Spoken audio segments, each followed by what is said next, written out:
Welcome to She Talks, He Nods. We're your hosts. I'm Megan. I'm Kris. And welcome to our podcast where we talk about marriage, parenting, just regular life stuff, just all the above. Just normal life podcast things. Yeah. So today is our episode that we have been saying we're going to do for about a month now. And we finally have a moment where we're not rushed and buckle up because it's going to be a long one. Hey, let me jump in here real quick.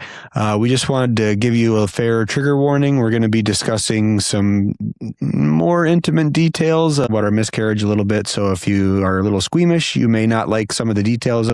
And if you're sensitive to anything miscarriage related, then you may not want to hear that as well. Even though today was a pretty long day. It was a long day. It was play day. By play, I mean theater. Theater play. Yes. Margot and Jovi were in the Finding Nemo play, and they had 2 performances today, and they did amazing. It was so great. It really was great. Yeah, I loved watching it. Gemma was great in the audience. She got some flowers, too, from our neighbors, so that was really cool. We have bouquets on bouquets on bouquets in the house right now. Bouquets for days. Yes. Let's just jump right in, yeah? Okay. All right. 2017, we got married and we said, let's have babies. So we did right away. Yes. And then 2 years later, we said, let's have another baby. So we did. Right away. Almost immediately. Yeah. Let's see. Jovi was the first try. And Gemma was second try. So pretty easy for us. We had a pretty easy goal with both girls. Some people I know don't plan their kids, like they just, if it happens, it happens. I am not that person. Yeah. Well, so we had Jovi, and as soon as I stopped breastfeeding, we wanted them close together. And I was like, okay, breastfeeding's done. It's been 2 years and time for another. And right away, there we go. 9 months later, here comes Gemma. We kind of always wanted an even number full time. So at that time, toddler and baby together is just a hard stage. It's very hard. It's a very hard stage. And we had talked and decided, well, this is it. I don't think we want to do 2 more right away. And it's a lot, and financially, and just all the things. And do we want to have 5 kids after having 2 more? And so we just decided, well, we're done in 2021. So then I got a vasectomy. That was 1 year after Gemma was born. We waited a year to see if we would change our minds. Right. And it was a great year, but yeah, all in all, we were like, no, we're content. We're happy. Love our little family, and we were good. So there for a while, we were content. We were good with our, 3 girls. And then about 2 years ago, randomly, Kris and I were DoorDashing, and we were the ones delivering the food, yes. not waiting to receive DoorDash. That's right. We were doing like DoorDash date nights. Yeah. So we just signed up for DoorDash, and we would take the kids to grandma's and go DoorDash for 2 hours and just chat. Yeah. Just ride around. Make like $60 instead of go spend $60 to go eat or whatever. Yeah. And it was really nice because we just drove around and talked, and it was fun. It was kind of like a fun thing. We need to do that again. Yeah, it was fun. But I remember, I don't even know how the conversation started. Like, maybe wanting another. And I kind of always wanted more kids. And I guess we should give the context of after Gemma, you were kind of done. You were like, I'm good. 3's enough is where your head was at. I mean, kind of. I love kids. Mm-hmm. It's just having young kids like consecutively and never coming out of like that sleep deprivation life is just really hard. That was the driving factor. If raising kids was just easy, then we would just keep having them because I love kids. Yeah. But life was just really bringing just a lot of stress to us in our marriage, in our personal lives. Yeah. Well, too, I think your commute to work played factor in that as well. For sure.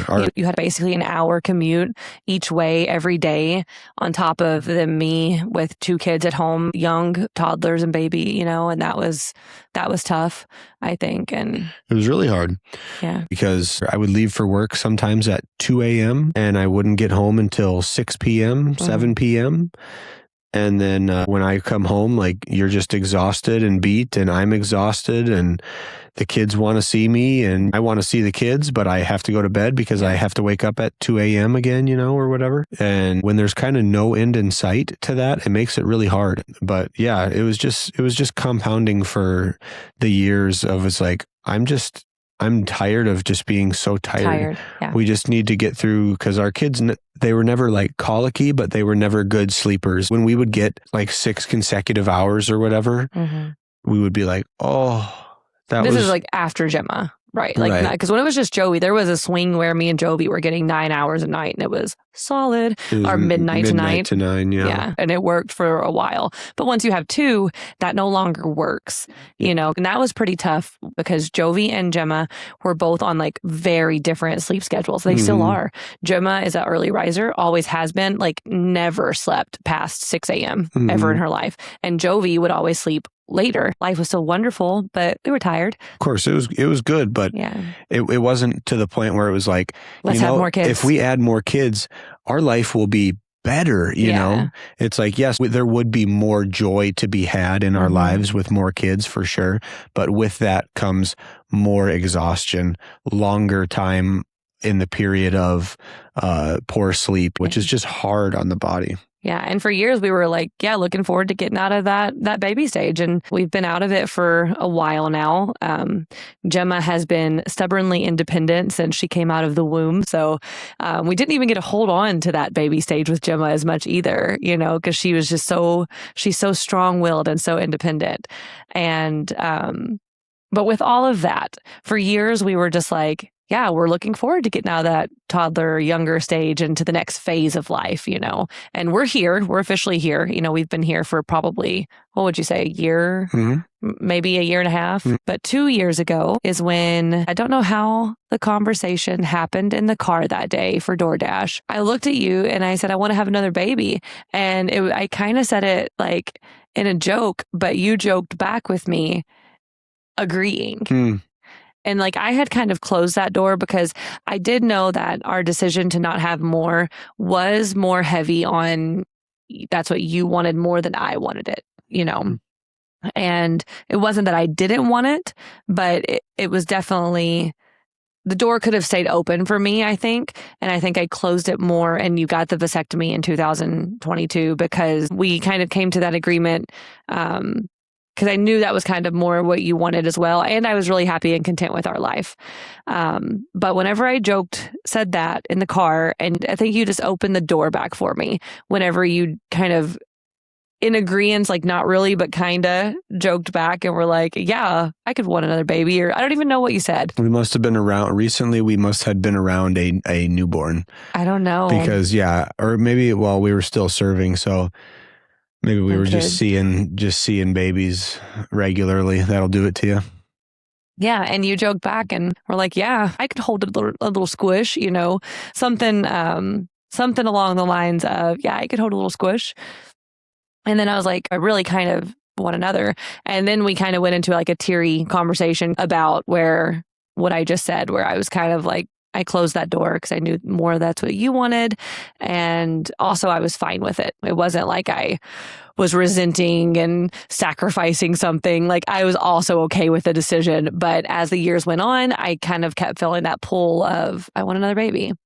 And then we had that conversation and we called locally, didn't we, to see about the reversal? Yeah, there was only one place in North Dakota, I think, that would do it. And it was going to be out of pocket, pay before the procedure, $35,000. Yeah, that's right. Yep. And that's just well. So we said, well, never mind. Never mind. Actually, don't want kids that bad at all anymore. Yeah. Couldn't have them if we wanted them. Yeah. And we even looked into adoption at that point. 2 years ago, we thought about that, prayed on it, and it was also just as expensive. And it wasn't the money as much as, yes, we financially could not afford that, you know, and if there's a will, there's a way and all of that. And if it's meant to be, but adoption didn't seem right for us. I talked to some people that I personally know that were adopted, and having those conversations kind of made me pull back from that, because as a family that is already a blended family, we have certain challenges with that. We kind of decided for us that adding another blend was kind of not the path we wanted to take. Even if you adopt a child, even if it's a closed adoption, there is always still another family. Not a family, but there's another tie somewhere. There's questions, there's unanswered things, and it's always going to be part of that. And at this time, we didn't want that. we already have a blended family and it already has enough challenges, and we felt like that would be more than we could sign up for. So at that point, we just decided it's not going to be adoption. We can't afford the vasectomy reversal. So looked into in vitro, right? Yeah, we did. They would have to extract the sperm from your testicles and then in vitro and then implant the eggs. But it was like 14,000 with like a not super high success rate. Yeah, like super invasive. Chance. Yeah. It was like 14,000 for the in vitro, and then it was also going to be more money to do it was like TESE, where they extract the sperm. So then there's also no guarantee. So, and that was a lot of process. So we just kind of at that point 2 years ago said, never mind, and that's okay. And we had that conversation completely in confidence with each other, never spoke to any friends, family, nothing. So no one even knew that was on our mind. And then odd timing, but 9 months later, and it's so funny that it was 9 months later, but 9 months later, the conversation came back up. And at this point, the conversation had came up with me and a friend. Then I talked to Kris again, but I was around babies and pregnant and other pregnant women. And I think that did play a factor because I was, just looking at babies, looking at pregnant women. And it was just like, it was bringing those thoughts back up in me again. And from that point, I discussed it with my mom, and I was like, 9 months ago, Kris and I had this discussion that maybe we would, want another child. And then I kind of told her the in and outs of that. And she was like, well, there's places that do reversals. Like that's all they do, essentially. Yeah. Specialty clinic. Specialty clinic reversals. And I'm like, nope, didn't know that. Like, I didn't look that far. I was like, no, it was going to be $35,000. We were just like, no, never mind. And when she told me that, I brought the conversation to Kris again, and we talked, and I brought up, did you know there are clinics like this? And then we started looking into the specialty doctors who just do reversals. We looked all over the U.S. Tell them about some of the different things we searched. And there's a good handful of clinics that have done a ton of procedures, and it's all they do, like all day. They'll just run like 5 reversals that day. And some were sketchy, though. Some were sketchy. We found out that there's some sketchy ones out there. Be careful. If you're looking for a reversal, make sure you get someone reputable. Because there was a lot of clinics and with a lot of procedures done, and just go read them reviews. Yeah. Well, one was really sketchy because the same doctor's name, like he was like a plastic surgeon. He wasn't even a urologist. Like, guys, if you're getting something done inside your genitals, I don't think plastic surgery is what you wanted them studying. You want urology. You want someone who specializes in that. You want someone who specializes not only in that, but in microsurgery. Like it's a very specific surgery, and you want to make sure you have the right doctor. Don't go to a doctor that does it on the side that just got certified. Get someone who's studied that.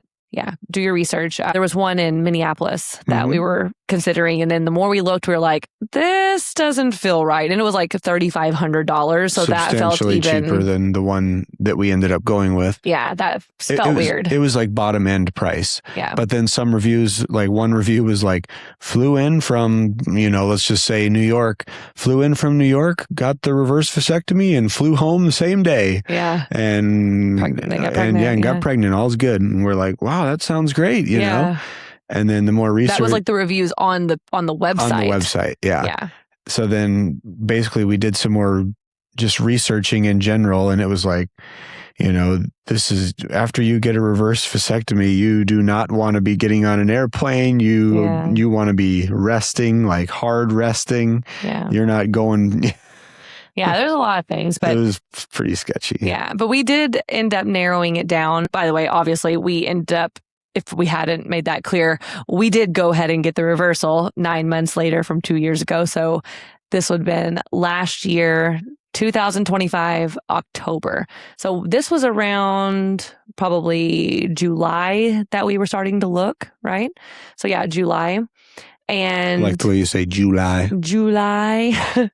But when we started looking, and we found 2 doctors, one was in Ohio and one was in Louisville. And those kind of both seemed like good options because my family is from Kentucky, and they were close enough that if we're in Kentucky and we all go together, then we can. Kids can stay there. Kids can stay at my mom's. I can rest there after. Yes. So we actually made an appointment with Dr. Russell, I think was his name, in Ohio. And he was our first choice. We weren't going to get in until March of 26. But we went ahead and booked it. Our second choice they hadn't got back with us yet. Well, they could get us in October, and that was Dr. Shep in Louisville. And both, I think, if you're going to get a reversal, either of those, I did thorough research. I think either of those is a great choice if anyone's considering that. Dr. Russell, Dr. Shep, 100%. Shep was great. Yeah, he was great. Price was great. They were right around the same, about $8,000, and complete, all-inclusive, that's out of pocket, and not bad for, adding to your family. Well, we got in October, and which was crazy because that was like really fast. And even like when we did our consultation with him on the computer, he was like, "How did you guys get in this quick?" And, I was like, "Well, I stay looking." Yeah, I was a lot of talking. But yeah, so we got that all done. Why don't you go ahead and share a little bit about your reversal? Oh, I don't have too terribly much to share. It was nothing crazy. I mean, it was obviously much more severe than just the vasectomy. The vasectomy was just a procedure where I was awake for the whole thing, local numbing agent right there in the vas, which that was the worst part of it, was getting a shot there. Yeah. And then everything's numbed and then you're awake for the whole thing. You feel tugging and pulling, and sorry if you're squeamish, but really no pain. Sitting there talking to the doctor the whole time. Took about 20 minutes, and then recovery was fairly easy. Took like a week of wearing a pretty hilarious jock strap. Yeah, and then we got pictures. And then I was pretty good after that, and all was fine. But the reversal was a proper surgery under anesthesia. What did it take? 2 hours or something like that? No, it wasn't that long. Wasn't it that long? You were probably like back there for 2 hours. Okay. But the procedure or the surgery itself, I think, was like 30 minutes. Oh, really? Yeah. That's pretty short then. He still did pretty good work. That's pretty long. I feel like that's long. 30 minutes is long. I mean, think about like our daughter's surgeries that were short, like 15 minutes, and that felt forever. Yeah. 30 minutes felt long too. Yeah. But yeah, I was out for that, which of course that wasn't, it's whatever. You feel nothing. Yeah. You were such a good sport. Oh, it's not a big deal. I know you guys, there's going to be, our demographic's probably not too many men. It's probably women. Go tell your husbands. It's probably mostly women. So I don't really know who I'm talking to, but yeah, it's not a big deal. But the recovery did suck a little bit.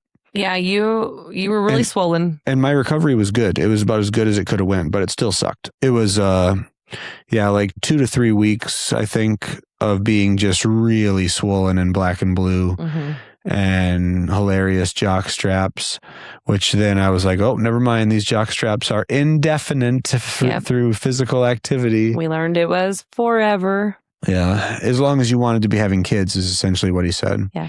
So if you want to continue to have kids, then whenever you do physical activity, which I do 40 to 60 to 70 hours a week at work, I'm manual labor, and then I cycle, which is really, I'm sitting on my reverse vasectomy. So yeah. But yeah, that was just like a 2-week recovery period, and then it was fine. And yeah, not too much to report. I'm not going to sit here and say how brave I am. It's fine. Well, he sat on my mom's couch, naked from the waist down for 2 days. So yeah, and needed help getting up and going to the bathroom. So those first 2 days were pretty rough. Yeah, and yeah, you were on pain meds and you couldn't really get up. You just kind of sat there and naked with a towel over you. Yeah, but yeah, that's why I say you're a good sport. Yeah, you got some gnarly scars too. Not really. I think any visible scar on a genital is a pretty gnarly scar. Well, the scrotum in general is pretty wrinkly. It just looks like a wrinkle. Yeah. Yeah. I like to say that it looks like Heath Ledger's mouth, the Joker. Yeah. Because that is where they cut, essentially, Yeah. But yeah, it's not that bad. Yeah. And how long did we have to wait to try? We tried that month. So 2 weeks. It was just 2 weeks. So the first 14 months are the most essential. And then he said in those first 14 months, don't miss it, because then it goes like the percentage goes down. So yeah, we tried October. We were like, that would be so cool, but it didn't happen. But we kept trying. And at first we were super high hopes because the odds were really good. Like what was the rate for you? Like, because it was within 3 years. Oh, really high. Yeah, really high for you. 90-some%. Yeah. 95% success rate. Right. To get pregnant again. So the only thing that put my odds down a little bit was my age. At that time, I was 34, but almost 35. And they say after 35, it all goes down. But I don't know. Women are having babies later and later in life today. So anyways, we got pregnant. We conceived in December. So third try, like 2 months after 2 months after the reversal, we got pregnant. So I found out like right before my birthday. So right before I turned 35, I found out. And of course, you're testing every week and everything. And so as soon as it was the day of my expected period, I was testing. And because before that, like in October and November, I was testing like way before, like trying to catch something early, hoping it would happen. But wasting our money on on pregnancy tests. Well, I was excited and I was eager. But no, so I was like, okay, January, I was like, okay, I need to stop stressing. I'm going to wait until the day of my missed period. And that day I got that positive pregnancy. We were both there to see the line turn. Yeah, that was the first time that you were ever there to see the line turn. So that was really cool because you were always at work and I was always too eager to wait, but you just happened to be off work that day. And so it was cool to see pregnant together. So called the doctor right away and got our appointment set up, messaged the reverse vasectomy doctor, told them we were pregnant because it was right about the time that you were going to have to go, like the next month. If we weren't pregnant that time, you were going to have to get the fertility check. Yeah, the fertility check. But you didn't have to do that because we had the positive test and everything was going good. This was going to be my first pregnancy that I like worked out through, and I was really excited that I was going to have this like really healthy pregnancy and be eating healthy because I didn't really exercise during the other two at all. I didn't start exercising until Gemma was a baby. And we've been eating healthier since then. So I was just really excited. And everything was going good. We had our appointment set up and it was like 10 weeks. I was like, oh, that's a lifetime to wait. 10 weeks is so long, but we were getting closer every day. I told my mom and Chris's mom, Chris's aunt, and 4 of my closest girlfriends. That was all that knew at that time. With the reversal, it was just a little bit different than just having another baby or just getting pregnant again. Like everyone knew that we were working, really hard for this. They knew that we had the reversal. And so some of my closest friends, I shared it with them when I found out. And the really cool part was another one of our really close friends was also trying to get pregnant, and we both got pregnant at the same time. And it was really cool because we shared, I am going to get emotional, because we shared with each other on the same, like I was 5 weeks and we both knew we had been trying.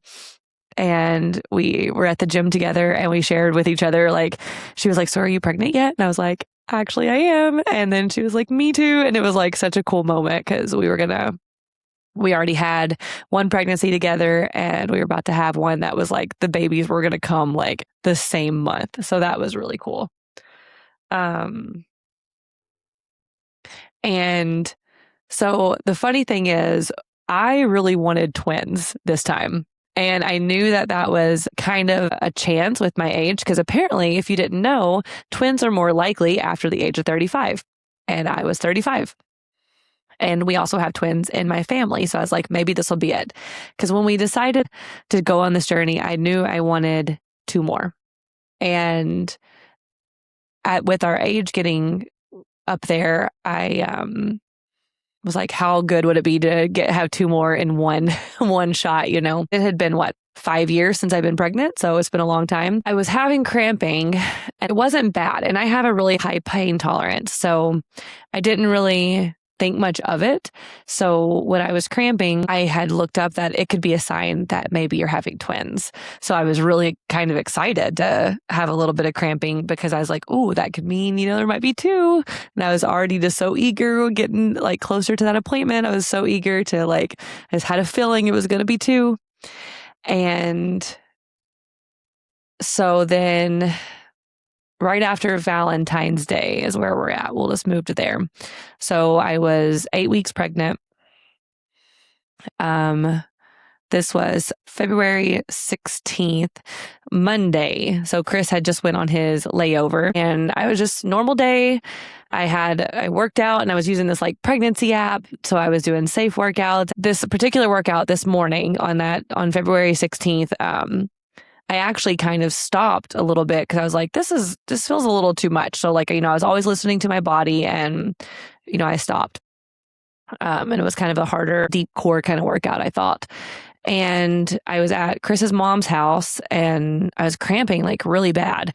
And I was like, gosh. But I was doing a puzzle and sometimes if I haven't went to the bathroom in a while, like you'll get crampy. So I didn't think anything of it. I was like, I just need to pee. And you had just called me and I went to the bathroom and I was all fine. And then I wiped and I don't know. It just felt like it shouldn't feel, and it just felt wet. And so I looked at the toilet paper and there was a little bit of blood on it. And so I instantly started freaking out and I was on the phone with Kris and did one of the girls walk in or did Opie walk in? No, one of the girls walked in the bathroom and I asked them for some privacy. They didn't see anything, I don't think. Also, I forgot to say our kids, we never told our kids because I've always been big on not until after the first appointment, towards the end of the first trimester, if we can make it through the whole first trimester. But I was planning to tell the girls right after our first appointment, after everything was confirmed and looked good. So they had no idea I was pregnant. But I just started crying and I'm freaking out. And you were telling me to just relax and go, it could be anything. And I went outside, everything that can run through your head, but it wasn't, and it was very little. It wasn't a lot of blood at that time. And I called the doctor, hung up with Kris and called the doctor. His mom came outside to check on me and I told her I was bleeding. And I called the doctor and told them what was going on. And they were asking me all the questions and it was also fast. And they wanted me to come in for an ultrasound the next day, right? Tuesday. Or Wednesday? No, it was Tuesday. We got in like Tuesday at 3 p.m. That's right. It was, so I had to wait 24 hours because this was around 2 o'clock. Mm-hmm. And yeah, so 24 hours. I was like, is there no way I'm in tears, I'm frantic. And I was like, is there no way I can get in, before that? And they were like, no. And they were like, it's really common, this happens a lot. Like, it could be nothing. And so then I went, the next 24 hours were just, I can't even, I don't even know. So like I can see it, but it's hard to explain. And so I went home. This was Monday.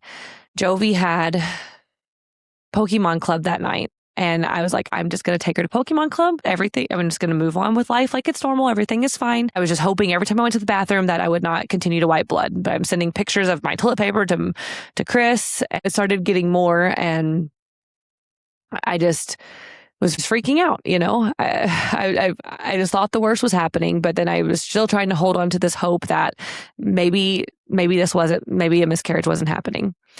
And that night it still wasn't a lot. And then I actually started feeling a little better by the next morning. And I was sitting on the couch. It was like, I was just in my head, just couldn't even focus, but I'm still here by myself with the two girls and just trying to go on with life as normal. And that morning I just like gave them TV all day. And I just like basically just like sat and cried on the couch and just trying to remain calm, but also Googling every single thing that I could every question I could ask and just all the things, looking up TikTok and other people's stories and trying to hope that I was the 1% that this is not happening to, that it was like some kind of crazy bleeding that's, everything's going to be fine. But at 11 a.m. on Tuesday, at the time I didn't want to know, but I just knew my cramping just got so bad, just really, really bad.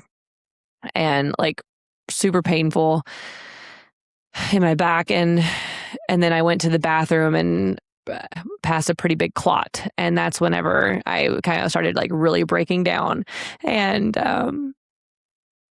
was calling Kris and like just telling him like, I know that this is what's happening, but I still didn't want to like believe that, and I know you were at work, you were trying to hurry and get home, but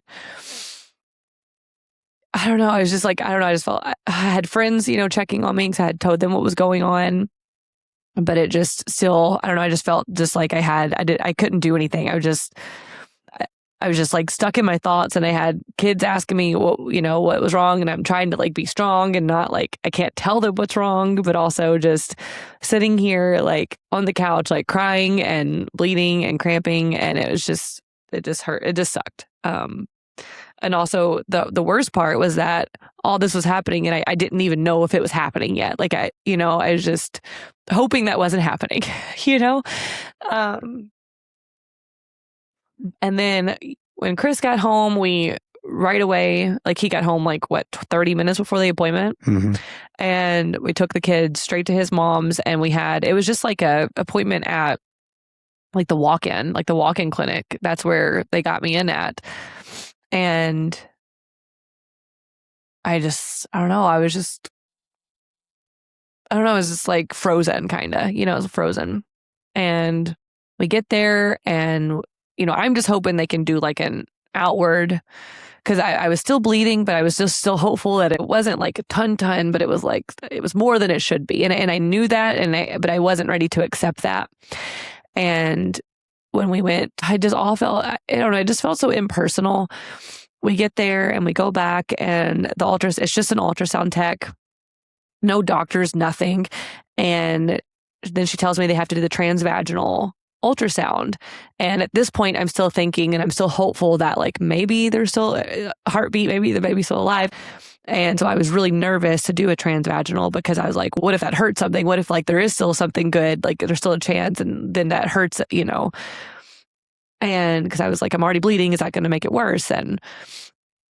But I decided to go ahead and do it, because she tried the on top first, but couldn't really see anything. And I just like sobbed the whole time that we were doing the transvaginal ultrasound. And I don't know, I just sobbed. What was your experience with that? Yeah, it was impersonal there, but she was definitely just trying to do her job. And the transvaginal one she made it very clear that it's not harmful to you whatsoever. But of course, you're going through something traumatic in that area. So it's like, keep anything away from there, but she's trying to reassure you that, no, I understand, but this is okay. And then I believe, and then she did the transvaginal ultrasound there, and then could tell us absolutely nothing. And then just said, all right, go home, and, someone will call you with the results. And did they call us that night? I think they did, right? Pretty sure they did. Yeah, if they did call us that day, because our friend was coming by our house, right, and she was the first one. Yeah, that's right.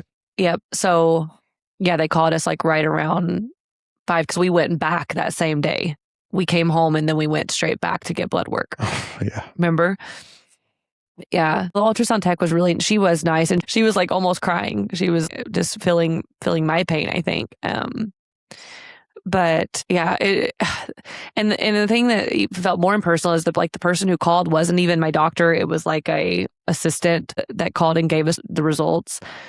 And just the way they said it, like I even had to ask questions. Like the way they said it, I was just like, what does that mean? But at that point, when I made it in 24 hours later, and I had kind of assumed that's where we were at from the time that this all started.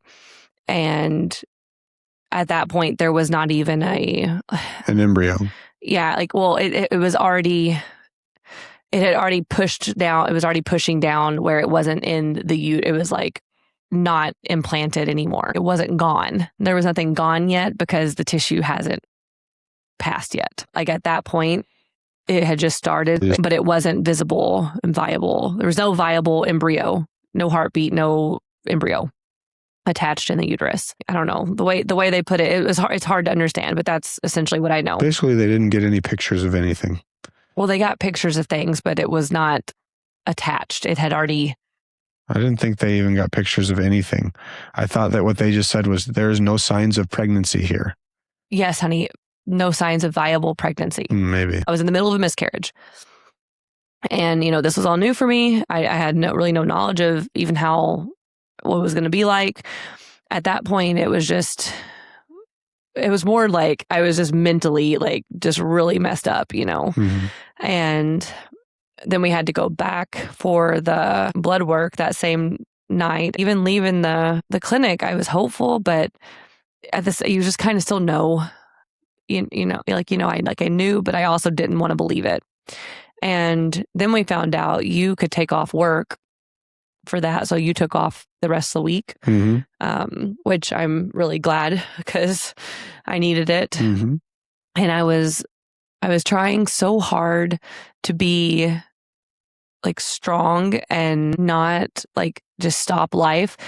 But then every time I tried to like move on, like there was a point, like the story we mentioned in a previous episode where I just wanted to get out of the house and I wanted to just take the girls swimming, and I couldn't go swimming, but I just wanted to like just go sit and let them swim.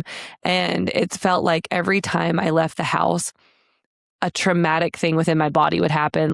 I don't know if it was that time or another time. It was the time you went to the Y. Was it that time?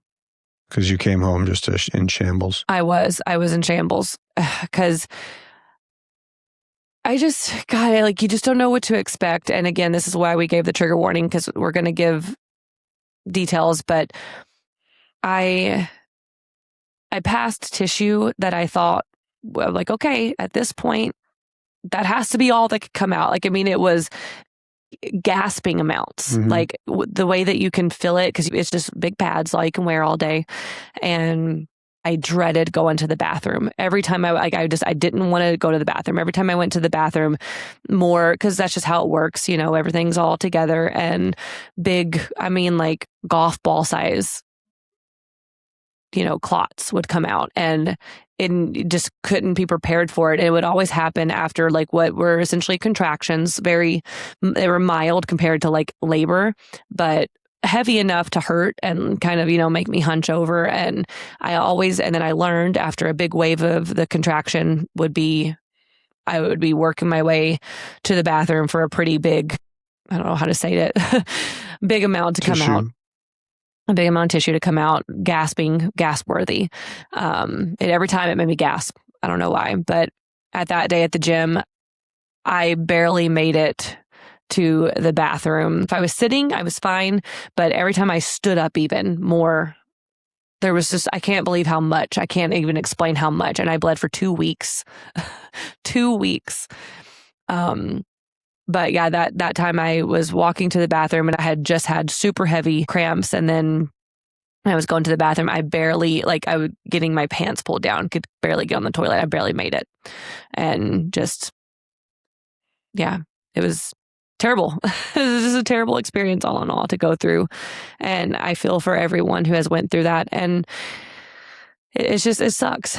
And it really sucks. And it also really sucked because I'm going through this and my kids are like, what's wrong? And I just had to tell them, the way that we explained it was, because we made the choice to not tell them. Why would I put that on them? They don't need to know that. To them, I was never pregnant. And when they're adults and they want to find that out, we can talk about this if they want to, but there's just no need to explain that to them. Get their hopes up. At their age.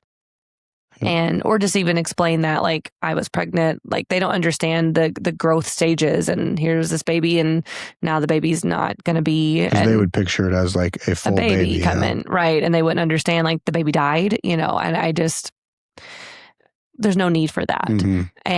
But so I just we just explained, how mommy and daddy are trying to get pregnant. I'm having some complications that's kind of prolonging that and making that a little harder right now. And I'm just hurting and I have to heal. And after I heal, then I'll be okay, and I'm okay. And that's all we said. That was the extent of it. What I was going to say, during that time, my friends really were just amazing. One of our really good friends brought me a meal and everything. And I didn't expect or need that. But it was also just so nice because, that was an early miscarriage, 8 weeks, that's 2 months. That's early. I hadn't even been to the doctor yet, and I can't even imagine the women who go through this in later stages of pregnancy. It has to be much harder. I would imagine it's harder. They're all hard, but I just did want to say that we just really thankful for everyone that just comforted us and helped us out during that time too, because it was hard. The grief was the grief was a lot for just, I don't know. It was grief. It was real grief. And I would just randomly cry out of nowhere, even after like it was all over. And it was really hard was I didn't realize my body went through so much. I had to go get blood work every few days. That was hard and just stressful every time you had to go in, and just mentally stressful. But when I was able to go back to the gym, I was exercising up until the miscarriage. And then 2 weeks later, I went back to the gym and I like could barely walk with being out of breath. And that was just like hard for me because I want to go in and like work hard. And I couldn't even do that because my body just like, I physically could not. It was so crazy how it was a mini postpartum. I lost hair. My nails, whenever I was pregnant, were like, they got really strong and like instantly weaker. Like the body's amazing. It's crazy. But that was really hard getting back into the gym and having to like rebuild from this. And then we were told to wait till we had a period if we wanted to try again. And we're like, well, duh, of course we want to try again right away. And we wanted to try again, but it was not, we had to get through our grief and all of that before we even started thinking about it. Yeah, but like, well, it wasn't just like, all right, let's get back to it. It was like we had to wait our way. It was about 3 weeks, yeah, before we started to look at each other again. Like, oh yeah, I didn't even want to. Oh God, it was tough. It was hard. It was a hard time. How was it for you? Hard. It was hard because of how hard I saw that it was on you. It was really hard on you. So, the miscarriage and all that is bad. Obviously, it's bad. But to watch you suffer was really tough. That's what was possibly the hardest because it spread out over basically 3 weeks time or even longer, of you just being in just a really tough mental space. So that was the hardest on me because I didn't know really, there was really nothing I could do. I felt like I couldn't do anything to help you, other than just like support. But like I wanted to fix you. I wanted to make you not hurt anymore. And I couldn't, obviously. So that was hard. Yeah. And I know it took you a while too to like, because I know you were trying to be so strong for me and like weren't allowing yourself to feel and a little bit. And I know that day that I went to the gym with the girls, like kind of like you had mentioned, like that was kind of your moment to feel. Yeah, I had a good cry on the bike. Sometimes that was pretty much it. Yeah. That allowed me to let it out, and I didn't feel better afterwards, but I rode my bike for like 15 minutes and just basically I was supposed to ride for like an hour and a half. And I rode for like 15 minutes and just sobbed. And then I was just like, what am I doing? And I just, let it out. Yeah, I know, but not what am I doing crying, but I was just like, get me off the bike. Yeah. I'm just like, I don't have it in me right now. But like, that's what it took for me to be able to like, let go. Yeah. So. Yeah. And I think we had great communication throughout. I know, like, I don't know, maybe it's for some couples, it's like pull apart. I don't think it was that for us at all. We came together. I think the only thing that I wasn't mad at it because I honestly and I had told you, I wished that Monday, I said, I wish you would have just like stopped work and drove home. Yeah. That was. I was 4 hours from home in a semi in the middle of my route. So it's not like I was across town and was like, nope, sorry, I've got 8 more hours of work to do. I was 4 hours away in the middle of a job. Yeah. But I don't know. In hindsight, yes, I wish I could have just came home and been there for you and just told work, figure it out, guys. Yeah. Cause that was the hardest. That was the hardest time, was just being home by myself. Yeah. Like with this unknown. Yeah. I don't think I wouldn't have made any difference in the grand scheme, but at least I could have been there to hold you, You would have had me to take care of the kids so that you could just feel and actually genuinely think instead of just trying to put on a face for the kids while suffering. We got through it though. And we went against the doctor's orders and tried the like what, 2.5 weeks, like whatever, like basically they say the date of the start of the miscarriage is like essentially the date of your first period, like in the cycle, but it can be like less or more, like it's all different because your body's different. But of course, on the internet, I saw a lot of things where people were getting pregnant before they even had a period again. You're actually more fertile because this is what we're reading on the internet. This is not me confirming anything. This is what we hear. You're actually more fertile because your body was already in pregnancy mode, so it's ready to roll again. Get back in there, And at this point, my HCG levels were dropping just like they should. Everything was going well. They weren't completely back to zero when we tried. We kind of like accidentally tried, but not really accidentally. Like we kind of wanted to, but we were like, but we shouldn't, but we did. It was kind of like we were back and forth, but we were feeling better. Our grief had started to come off our shoulders, and I know my body, and I was like, honey, I'm ovulating. I know I'm ovulating. So I was like, let's give it a shot. And we instantly messaged the My Chart, and we were like, just letting you know, my HCG levels were not to zero yet, and I haven't had a period, but obviously they knew my timeline, but we did just have unprotected sex, and Yeah, because even if we hadn't had sex, the reason why they're monitoring your HCG levels is because if they didn't come down regularly, there could be something else wrong, right? Like ectopic. Could have been ectopic or something, or there could be tissue that wasn't completely removed and stuff. So your HCG levels not lowering at the rate that they were supposed to would indicate to the doctors that something is wrong. So we wanted to make sure to say, hey, if my HCG levels are going back up, it's because we had sex. Yeah. So we were just very transparent. And, but then I wasn't. My HCG levels came back down all the way to zero. And what's even crazier is even after the miscarriage, it took 4 weeks. I was still testing positive pregnancy test. It took a while. But then I finally got that negative pregnancy test. My HCG levels, they never got an actual zero, but they were at 5, which they consider zero. I ended up having a normal period after that. And at this point, I was doing more research, and it was okay, the first 3 months after a miscarriage are your most likely chances to get pregnant. And I was like, okay, I'm feeling really good, super good about this. It's going to happen. I'm really big on there's a reason for everything, and what is meant to be will happen, and the way life unfolds. So I was like, okay, whatever that reason was, I was really trying to look at the bright side, and I was like, I know there was a reason, and this reason's because we're going to get our twins, or we're going to get this. And so that first month I was like, okay, we're going to do it. It's going to happen. And it's I could every month, I feel I convinced myself more. I felt I was so hyper aware of everything my body was doing. And not even that, but I was just, it was not a healthy hyper aware. I was really stressful, but I was hopeful.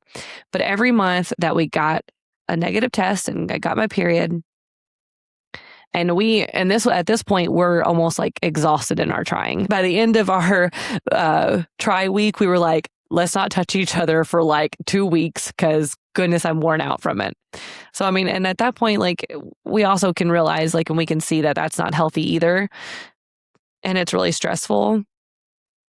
But we wanted it really bad, and every month that he got my period, it was just soul ripping. It got harder and harder. And I was just why is this not happening? And after the third month, I was really down. I don't know how to explain it.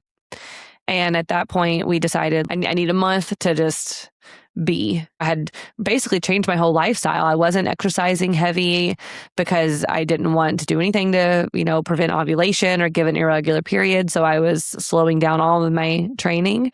But then that month we were like, let's just live life normal. And at the end of that month, I came to Kris hesitantly that day. We had been wanting to talk, have a true, deep conversation about all this. And that day, I think we had the kids over at your mom's, and I was like, we got to talk about this and where we're feeling. And at that point, I was really trying not to have this conversation, partly because at this point I was going back and forth.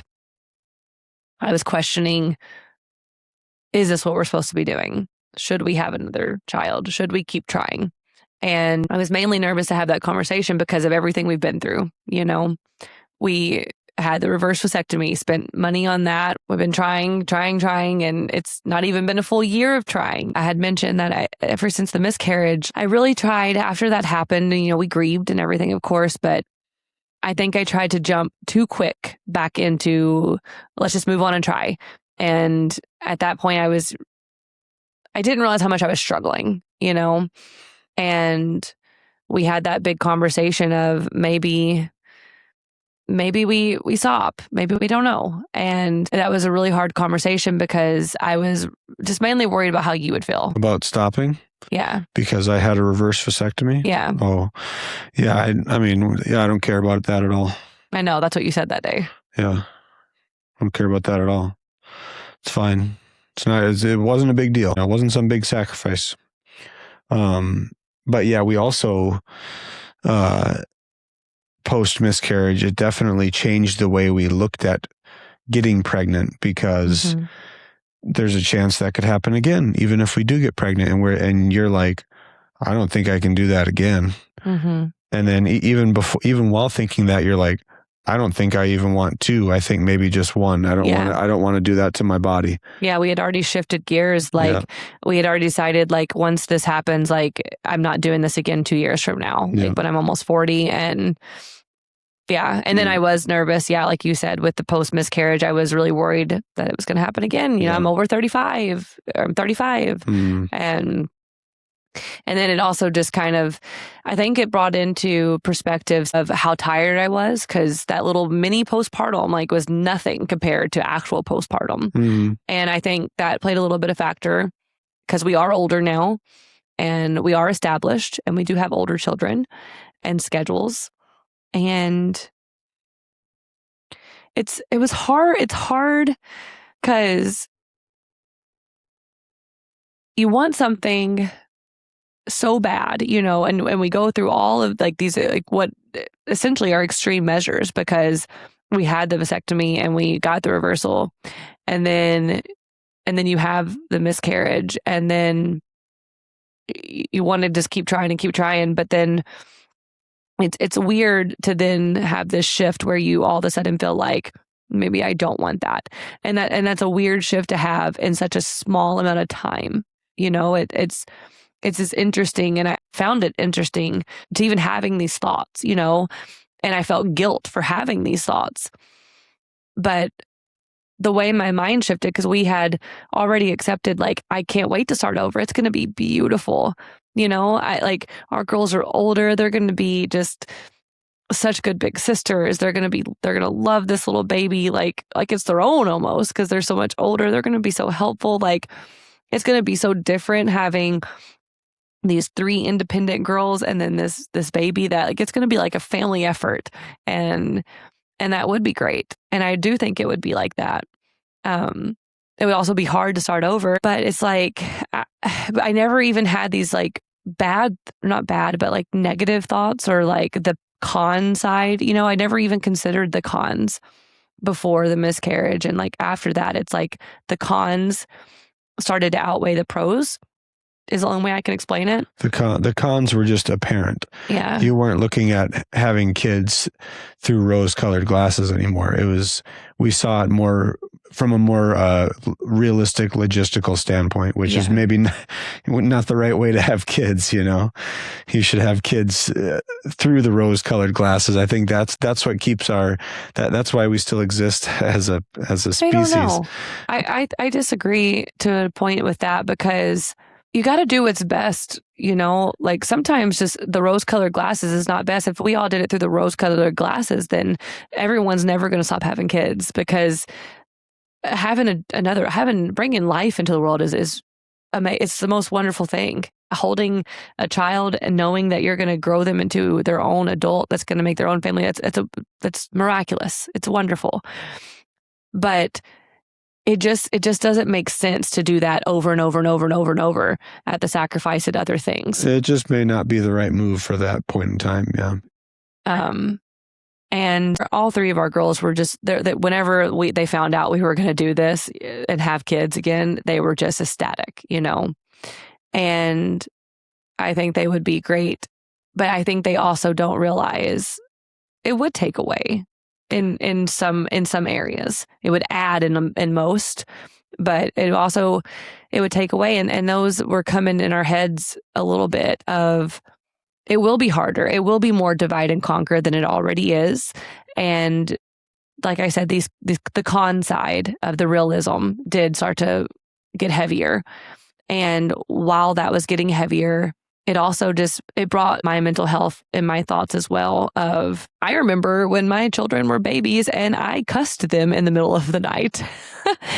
I was so sleep deprived that I didn't like cuss at them, but like, you know. Sure you did. I mean, like it was at them. They were infants. They couldn't talk yet. You were more so just speaking out loud. I was speaking out loud and cussing, but I was, cussing at the fact that this child is not going to sleep and I'm so tired. And then I had those thoughts and I remembered that and I was like, I don't want to do that again. Because that will happen because I'm more tired. That's not a one night thing. That's your life while you're sleep deprived. Yeah. And then it's like, and then I have to be sleep deprived and I have this wonderful, wonderful gift and baby, of course. But I have to have this, but then I have to wake up at 6 a.m. and be on and make breakfast and do school with these girls and then their activities. And then it did start, I think as school time was approaching, these thoughts were growing as well because I already am working so hard to be a better mother. And I still have so far to come with that, and I'm nowhere near where I want to be. And as much as I want another child and to raise another, I don't, at this point, like I'm starting to feel like I don't think that would be the best for our family because it will reset me. It will reset all of this work and all this hard work that I'm doing to be the best mom to our girls and the best wife to you and the best person to myself because I can be very unkind to myself sometimes. And I don't think that adding to what we already have when I'm working so hard to be better is going to make me better. I think it would make me worse. And I don't want to be worse for them. And I don't want our older girls to see me in those struggle moments. The struggle moments won't be with the infant, right? Mm-hmm. You're going to be loving that infant. You're going to be struggled and annoyed with the older ones because you can just do it yourself. You're independent, and as much as you don't want to have that at the end of the day, sometimes that's just how it's going to happen. Mm-hmm. You're going to go tell the independent ones, go be more independent and you're going to hold the baby. And I know that they might not even view it like that, but I see that side and I don't even want that to even be a thought passing in their heads. Mm-hmm. And I also, more and more as the summer went on, I love our little family. I love it so much. I love the dynamic. They fight a lot, but they love a lot. They do. They bicker, yeah. They bicker a lot. Yeah, I liked what you said about having to divide and conquer. If you have like an age gap of 6 years between your youngest and the next youngest, there's just no way that there's not a good chunk of divide and conquering going, which, yes, that's what you have to do to get things done. But in our current family life, we don't divide and conquer very much. Not much at all. We do life as a family, and we're happy to do that. And I think our kids are better off for it because we are together. And we're not living life based on efficiency. We're living life based on what do you guys want to do? What would be the most enjoyable for us? Mm-hmm. Not how can we get this done the fastest as possible so that we still have time to make dinner and do this and do this. No, it's just like, hey, what are we going to do today? I think that is giving our kids that we currently have and us a better life than divide. Well, I mean, sorry, when I said us, I mean like for our family. Of course, like all the different dynamics are great and work and can work. No, of course. I'm saying like for our family, that's where we feel. Well, some people have one kid and they divide and conquer. Yeah. It's your turn. Your turn. Yeah. You got to do this. No, I don't have that mentality. Neither of us have that mentality. Yeah. We're very happy to go spend time together and help each other. I know it's harder on you to be out there alone with the kids. Why would you have to be out there alone and I'm sitting at home? Yeah. That doesn't make any sense. Well, I mean, in some facets, it's like, well, someone is home to cook or someone is at work and, and when that's the case. Well, the home to cook is not the same as work. Work's unavoidable. Yeah. And I'm hustling to get done with work. And that's always what's made me such a fast worker, is because I don't drag my feet, you know? Yeah. It's like, I know I've got responsibilities. I've got people that need me, and it's not this company. You know, I'm happy to be here. I'm happy to be doing my work, but when my work's done, I'm out of here. Yeah. I've got a life outside of this place. So. And then not only that, but something that we know that our girls just cherish so much. Like, yes, we have a good unity in our family as a family, and we love that. Like, we love our family bike rides and that kind of thing. Like, doing things together is so important and special, and also just supporting each other. Like, you know, it's not just like I'm taking Jovi to her game and you guys go do something else. It's like, no, let's go support Jovi in her game as a family, and you know, let's go watch Gemma do cheerleading. And I love that. It's not like, just tell me about your cheerleading. It's like, no, we all witnessed it. We saw it. It was great. But they also really cherish alone time with us. And when you add numbers, that alone time gets smaller and smaller. And it is nice to be able, like with the dynamic we have, to just also divide with each girl and go on a date. To each have solo dates. Yeah. Have that date. That's not divide and conquer.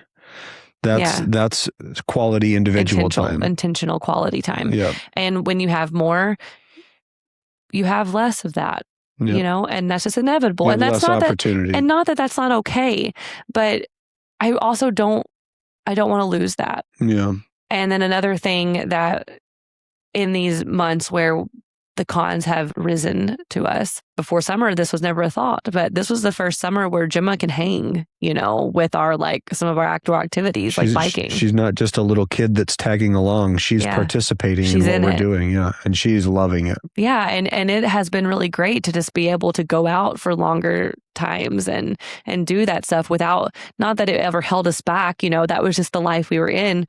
And it did start bringing up thoughts of, do we want to start over? And now it's like, now what do we do? Now I have to nurse for 2 years, so I can't go do this with them, and I'm going to miss out on these.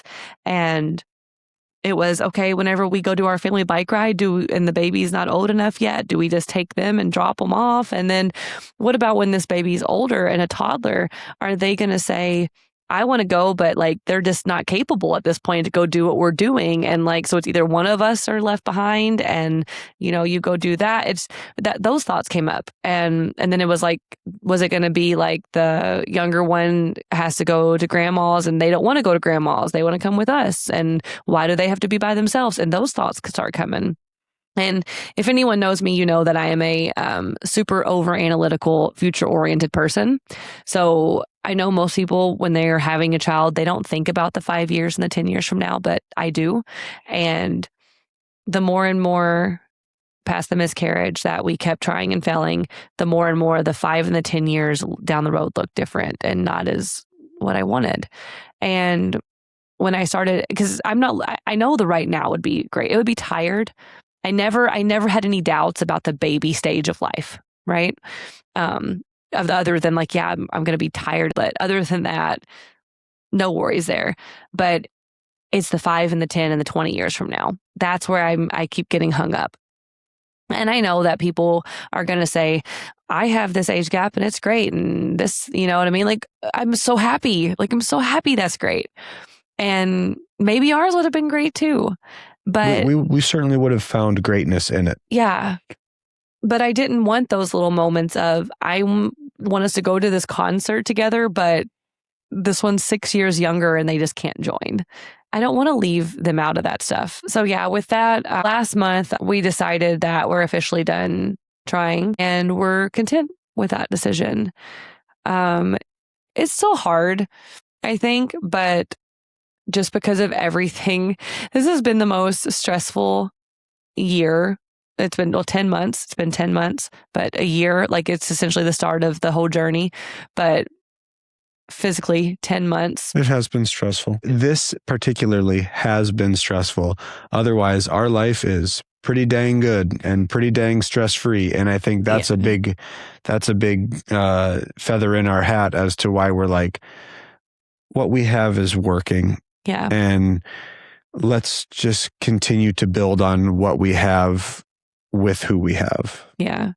And I think that is the best for us. We haven't told the kids that yet. We haven't really mentioned. When they kind of bring it up, we say, well, I don't know if we're going to get a baby. We've tried really hard, and we have. And I know this might be even this insane to say, but I am the kind of person that sometimes has to go to this kind of extreme to be satisfied and content in life. And I haven't seen the content yet, but yes, we do need to check off all the boxes, because if you go back 3 years and we're talking and doing DoorDash and we talk about a reverse vasectomy, and we just say, no, we're just not going to do that. And that door just stays closed. You live your life saying, what if, and life could have been better if we just would have done this and had more kids. Yeah. And then we did that, and we got pregnant and had a miscarriage, and it just it gives you a different perspective on life. And that's what you need sometimes. I don't need that. You don't need that. I'm very satisfied with where I'm at. I welcome change, but I'm always very skeptical of it. And I think, well, why should we change if what we're doing is good? Is what we're going to change into going to be better or worse? And then I don't think about it much. I make my decision there, and then I leave it at that. Yeah, and I'm satisfied with my decision. Yeah, I do. I envy that, because I overthink literally everything in life. Like, I mean, I'm talking like simple decisions, like should I get on the menu? Yeah, I'll order my food, and my food will taste good and it'll be good, and I'll be wishing that I had got something else. It's very hard. It's very hard to live like this. And I am just so thankful for you in the sense that you're just like, you still to this day are just the most supportive person ever. And throughout this entire thing, you've done nothing but just be on board and be supportive, and just made me feel just good. Like, even when I was so scared to come talk to you and, start having my doubts about wanting to continue this, you instantly were like, why would you even think like that? Like, no. And that's... No, in regards to don't worry about what I have to think about all of it. Yeah. But I do care what you think. I get it. And it's because you're a caring person, but I'm just trying to tell you, don't worry about me. And I'll tell you if there's something to worry about with me. But there's generally not. I get a vasectomy a week for you, dear. Well, you're going to be getting another one soon. Bring it on. Yeah. I think I also just kind of naturally worry about what people are going to say. Like, you didn't even try for a full year. Well, you know what? These 10 months were... It was plenty.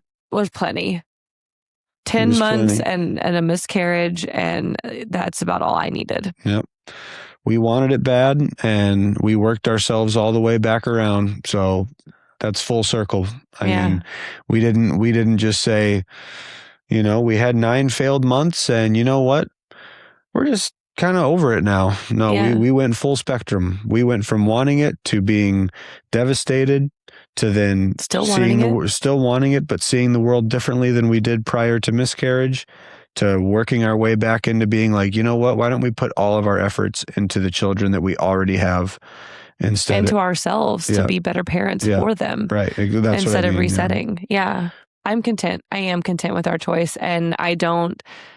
It's sad just because of what we went through. And I think I'm also sad because, like, the kids, I don't like involving the kids in things that could let them down. So I worry about that, like we're going to let them down when we just don't have a baby, or when they know that we're not trying anymore. That's the part that's sad for me, because I know that they really wanted that as well. Yeah. That's all right. But I think they would also understand, and maybe they'll listen to this one day and understand as well. But I think in the grand scheme of things, we have an amazing family and an amazing life. Mm-hmm. And I want to give them our all. And I think that's an okay mindset to have. And there is no right or wrong way to build your family. And we might have went to some crazy extremes, but I think the family that we have built is pretty amazing. Yep. Yeah. And it's not lacking anything. No, it's not. We're not missing anything. Yeah. Except for boys. We just got all girls. Our girls are perfect. So all right. That's our story, guys. We got that one in the books. Got that one saved for eternity so that we can look back on that, and our kids can look back on that at some point. And I didn't get as emotional as I thought I would, so that's pretty good. You cried for like 45 fiscal minutes. I didn't cry that much. Oh gosh.